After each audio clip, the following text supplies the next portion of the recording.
The toast shattered against the chandelier exactly when my mother-in-law said the word gold digger. Crystal rained like tiny bells over the anniversary table, over the white roses and rented chairs, over my face that I kept as steady as a chef's hand. She didn't whisper it. Elaine Mercer never whispers. She shape-cuts a room with her vowels and lets people bleed quietly. I suppose, she trilled, tapping her glass, some girls marry for love and some. The pause dressed itself in pity. Marry for lifestyle. Her eyes landed on me like a stamp. I am Nora Hale, 33, product designer by day, night baker by sanity, woman whose love language is spreadsheets and bread. I met Miles Mercer 5 years ago when his coffee spilled on my sketchbook and he apologized with the sincerity of a man who actually reads labels.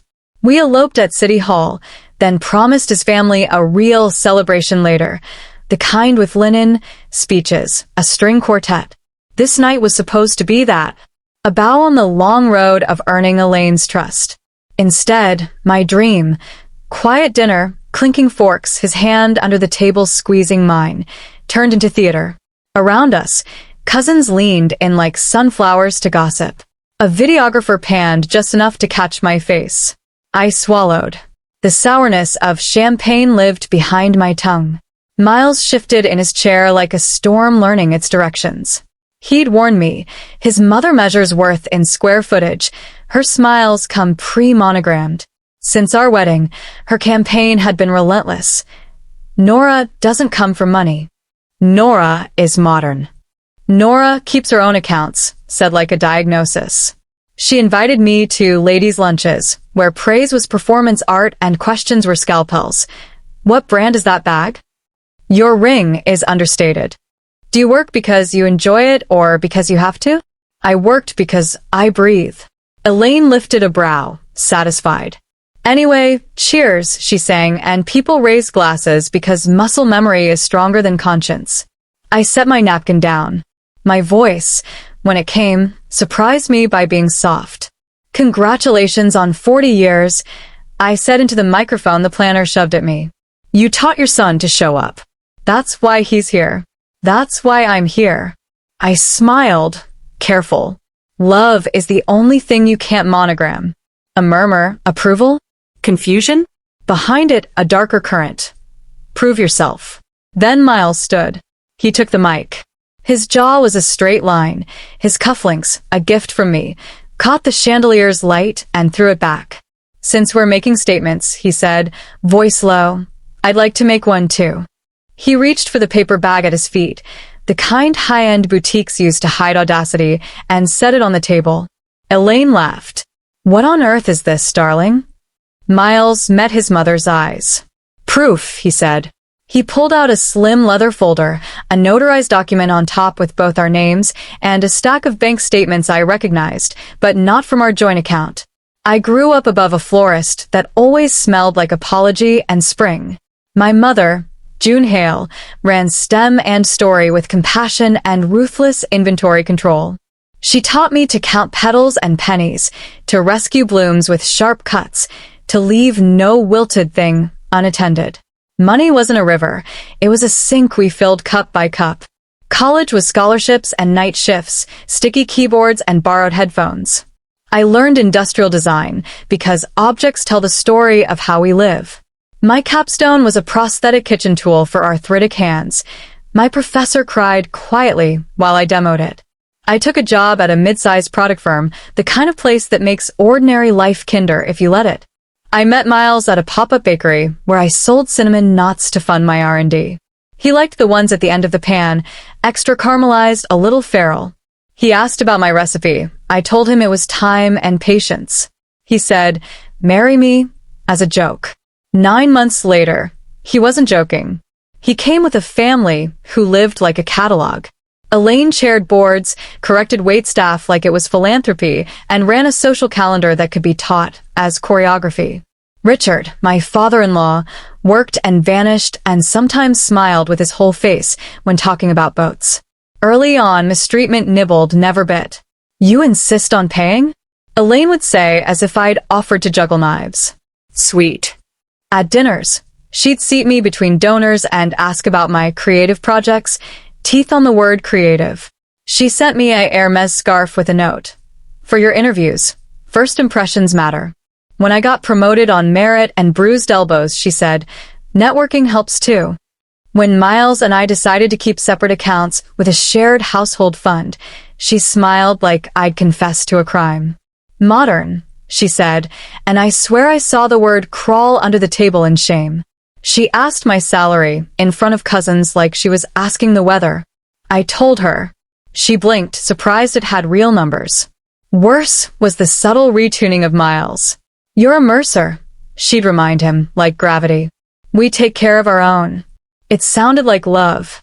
It felt like a leash. I tried. I hosted. I learned which aunt needs Pellegrino and which uncle needs to argue about zoning to feel alive. I sent handwritten thank yous for flowers I didn't need. When Elaine accidentally left a spreadsheet open on her kitchen island labeled Mercer Family Trust, I pretended not to see it and then went home and baked until dawn, kneading my hands back to myself. Then the things that cut instead of nibble. At a charity gala, Elaine introduced me as Miles's passion project, then laughed at her own cleverness. On our first Christmas, a relative posted a photo of my ring next to a yacht with a caption, perfect match. When we closed on our modest loft, Elaine brought over a silver basket of housewarming gifts and a monogrammed doormat with Mercer across it like a declaration of annexation. I set it in the closet. She noticed. I kept receipts in a folder labeled Grace, texts I didn't respond to, checks I wrote when her hand forgot her wallet, photos of centerpieces I assembled at midnight because the florist was late. I told myself this was the cost of admission to a hard room and that Miles was worth the ticket. Then came the brunch. Elaine's ladies, bracelets that whisper when they move, gathered at her sunlit kitchen island. We have to talk, she said like a therapist. This impression people have. That you, well, married up. It's hurting Miles's standing. I looked at my hands and saw flower lines even when there was none. What impression? I asked, though I knew. That you rely, she said, whispering now, as if the word might bruise the marble. I laughed once. Ugly. I write the rent check half the year, I said. Miles covers the other half. I paid the down payment for my savings because his mother, I looked at her, told him cashing out his investments would be irresponsible. We're fine. She smiled. Of course you are. Then she turned to her friends and changed the subject to a gallery opening. The next week, my boss forwarded me a blog post, anonymous, dripping with innuendo, about social climbers infiltrating the design world. The photos were from my private Instagram. Only one person outside family had access, Elaine's assistant, who followed me the day she asked for my handle. When gossip graduates to strategy, you learn to measure your breathing. The anonymous post was a stew of adjectives: aspirational, calculating, upstart, accompanied by a candid of me carrying peonies, a shot of my loaf on a cooling rack that looked like a magazine, and one of me at a board meeting, captioned networking in quotes as if I'd faked the minutes. My manager called me in, kind but corporate. Optics, she said, making a circle with her hand in the air like she was style guiding my life. At home, Miles believed me and also asked for patience. Mom's intense, he said. Her world is small and fortified. He held me while I cried and promised to speak to her. He did. She apologized in a text full of commas. So sorry, darling. People misunderstand. You know I defend you always. The post disappeared. The feeling didn't. Mistreatment turned mundane menacing. A caterer would show up to a volunteer event and say Elaine told them I'd cover the bill. A distant cousin would DM asking me to design a product for their Kickstarter for equity. My credit card was declined at a boutique because someone had reported suspicious activity. The bank said an authorized person had flagged it.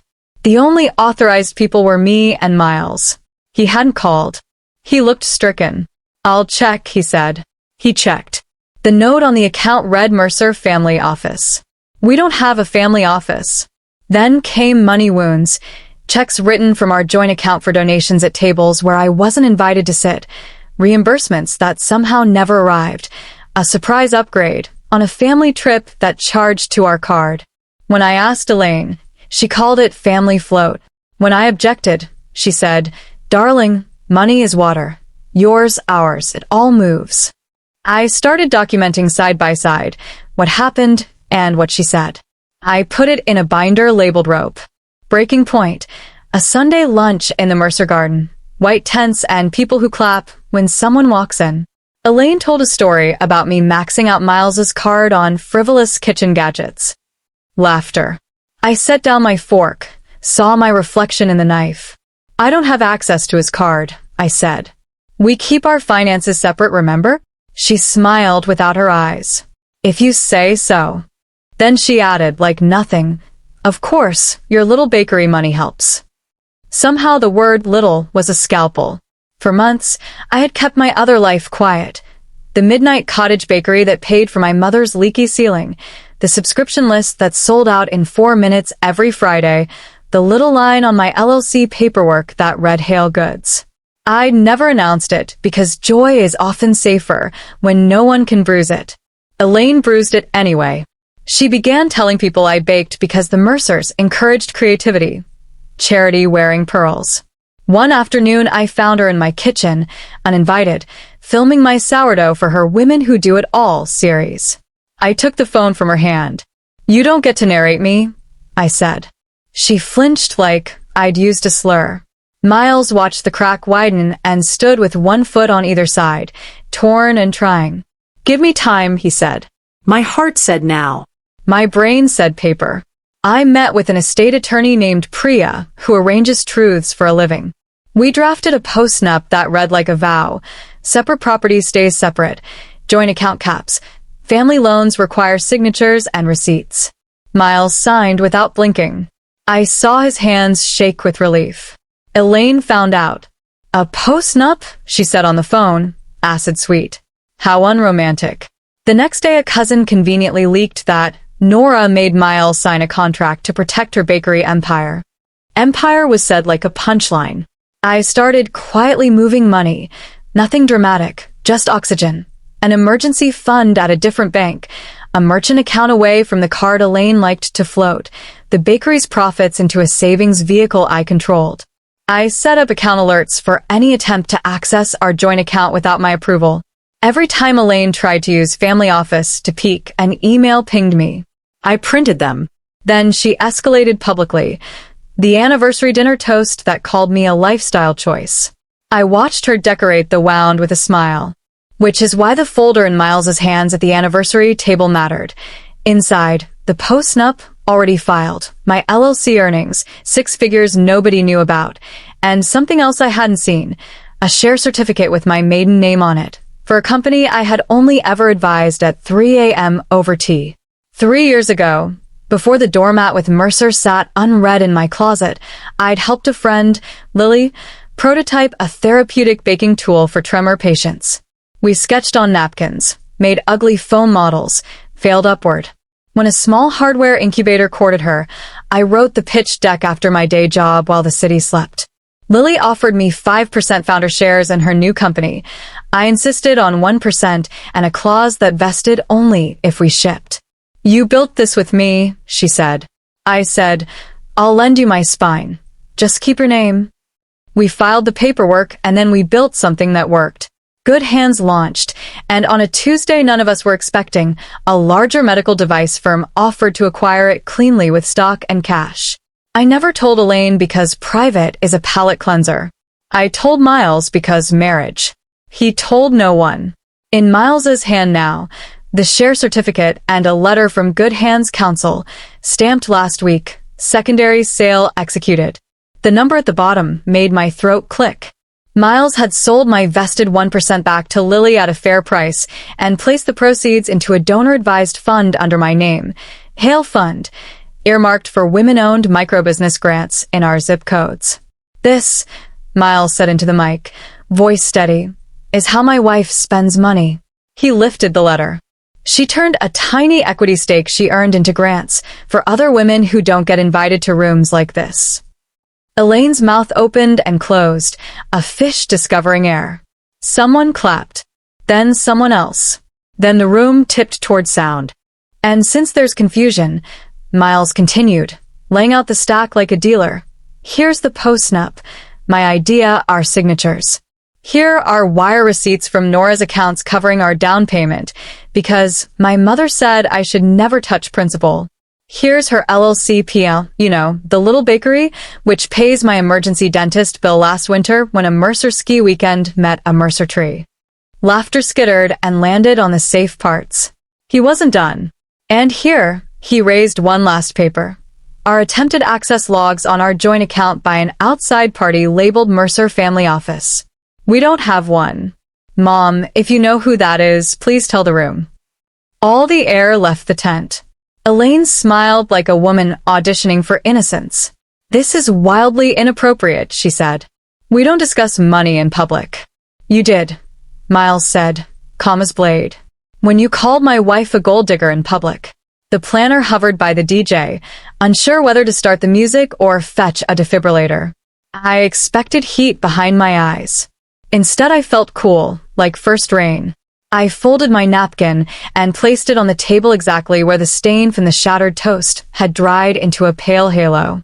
I looked at Elaine and saw not a villain, but a person terrified that love is a ledger she can't balance.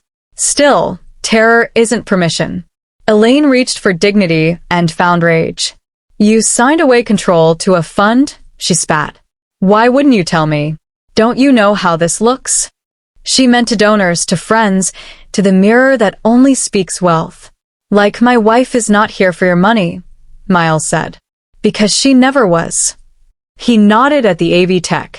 The screens around the tent flickered to life, not with a slideshow of Elaine's parties, but with a 34-second screen recording, an email from Elaine's address to her assistant forwarding my private IG photos to the anonymous blog, subject line. Use the ones that look aspirational. There's a kind of silence that tastes like ozone, the second before lightning speaks in bright sentences. The room had it. On screen, Elaine's email, perfectly punctuated, forwarded to the burner blog with a throwaway Gmail address, the header trail intact because her assistant didn't know how to strip metadata and I, blessedly, know how to read it. The AV tech paused on the sender field. The cursor blinked like the world's politest accusation. Elaine found her voice. This is context, she said, reaching for a word that had saved many of her friends. We were simply curating. For awareness. The screen split. On the left, the anonymous blog post that haunted my inbox. On the right, a time-stamped text from Elaine to a cousin. Optics matter. She needs to be managed. Below, another. If Miles won't listen, donors will. A screenshot from the cousin's phone had been forwarded to me 2 days ago, with the message, I'm sorry. This went too far. Miles laid more paper on the table like clean bandages. The cease and desist letter Priya had drafted, the list of attempted accesses on our accounts, a statement from the boutique where my card had been flagged, caller identified as Mercer Family Office, voice recorded and attached. The boutique owner had sent it after I cried in a dressing room that smelled like roses and capitalism. Then came the moment that felt like a courtroom. Priya, quiet, brilliant Priya, stepped forward from a back table I hadn't noticed she was at. She introduced herself gently, her professionalism a warm coat, and read 2 paragraphs. The definition of defamation, the elements of tortious interference, the line where bank fraud lives. She didn't say lawsuit. She didn't need to. She placed a thin envelope in front of Elaine. The Mercer crest embossed on the invitation beside it looked suddenly like a cartoon. Enough, Richard said finally, standing. His voice was low and tired. Elaine. He reached for the envelope. She snatched it back, wounded. We are family, she said to the room, the plea and the threat braided. Exactly, Miles said. So we stopped treating my wife like a problem to be solved with other people's opinions. The cameras lowered. The cousins looked at their shoes. The donors hid behind their napkins. I breathed. I took the mic. I'm not here to humiliate anyone, I said. I'm here to set the table right. I turned to Elaine. You could have asked me who I am. I would have shown you the spreadsheet for my bakery. The grants I fund. The ridiculous number of hours I have spent arranging your centerpieces. A small, unwilling laugh fluttered somewhere. Instead, you told strangers a story about me and then made it true by repetition. I slid my own envelope across the table to her.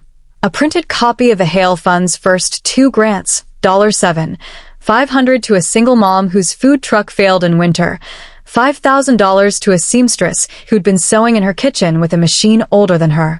Their thank you notes, handwritten, fierce, were tucked inside like anchors. "This is what I do with money," I said. "It's not a secret. It's just none of your business." Elaine stared at the notes as if they might bite. Her assistant took a half step toward her and then stopped, looking at me like a person who hadn't expected the room to turn. "I will not take your name," I said, "and I will not take your money. I'm taking back my story." Miles squeezed my hand. "And I'm with my wife," he said to the room, "not my mother."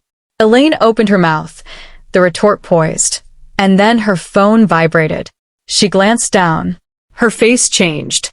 Word travels fast in rooms that worship reputation. The charity board she chaired had called an emergency meeting. We didn't publish the video. We didn't have to. Paper moves faster than pixels in the world Elaine built. The charity board she chaired didn't love finding out she'd been feeding gossip blogs from her personal account while using their mailing lists to correct narratives. A trustee texted Miles, "We're asking your mother to step down quietly." Quietly is how this set says please don't write it down. She resigned within the week to spend time with family, which is a sentence that finally did what it promised. Her social circle contracted like a sweater in hot water. Invitations thinned. Donors who once laughed a beat too hard at her jokes began to RSVP maybe. The boutique offered me a private apology and a discount I didn't take. The anonymous blog posted a single sentence, "We regret amplifying unverified submissions." The comments did their messy justice. At home, we set boundaries that felt like rebuilding after flood. Miles changed the passwords. We closed the joint account and replaced it with a household account with alerts both of us see. We set a no-surprise donations rule and wrote it on the refrigerator like a family motto. Priya sent a final letter to Elaine. "Attend counseling for enmeshment and control." Yes, we wrote that. "Sign a mutual non-disparagement. Stop attempting access to any of our accounts." Elaine signed, hands shaking. On the counseling, she wrote no. Fine. Paper would be our therapy. Community reaction was kinder than I deserved and meaner than I wanted. Neighbors brought cookies, and we always wondered stories. A cousin sent me a link to a group chat I didn't know I was the topic of and a simple "I'm sorry." At my office, my manager called me in again, but this time to offer me a lead on a new product line and the flexibility to keep my bakery thriving. "You've been leading in the hallways for a year," she said. "Do it from the front." Elaine tried to host a brunch. 3 of the 12 confirmed. She called me and cried and then scolded and then cried again. I listened until listening became agreement. It didn't. "You can come back from this," I said. "Start with 'I'm sorry' without but." She did, slowly, to others first. To me, much later. Richard surprised us all. He showed up to our loft with a toolkit and fixed the cabinet door that had been sawing off its hinges for months. He stood in my kitchen and asked, halting, if I would teach him to bake bread. "Elaine says carbs are a character flaw," he said, smiling at his shoes. "But I miss the smell." We fed the starter together and waited for bubbles like a sign. The Hale Fund applications tripled. We added 2 board members who didn't look like anyone in Elaine's contact list. We wrote guidelines in plain language. We told yes fast and no kindly. We asked grantees to send us not glossy photos but grocery lists. I expected to feel triumphant. Mostly, I felt tired and clean. One afternoon, I found a small, flat box on our welcome mat. No note. Inside, the Mercer doormat, folded, and a single line on a card in Richard's handwriting. "We know whose threshold this is." We left the Mercer mat folded and bought one that said "Come in if you like cinnamon." People did. The loft smelled like morning again. Miles and I chose a kind of peace that is noisy with boundaries. We sat in couples therapy and learned that love without loyalty is a leak you don't see until the ceiling caves. He apologized for standing in 2 rooms at once. I apologized for thinking dignity meant silence. We planned a small vow renewal in our living room. The only guests my mother, Richard, and Lily, who brought the Good Hands team and cried in my sink. We promised each other boring things that are actually hot. Passwords shared, gossip ignored, checking accounts checked. Elaine didn't come. She sent a note 2 months later, not written by an assistant, that said I was scared you wouldn't need us. I wrote back I needed you to want me even if I didn't. We are finding something between us that is not friendship and not war. She still says things in italics. I still label my jars. Sometimes she texts me photos of charity centerpieces that are objectively stunning. Sometimes I text her pictures of bread that rises anyway.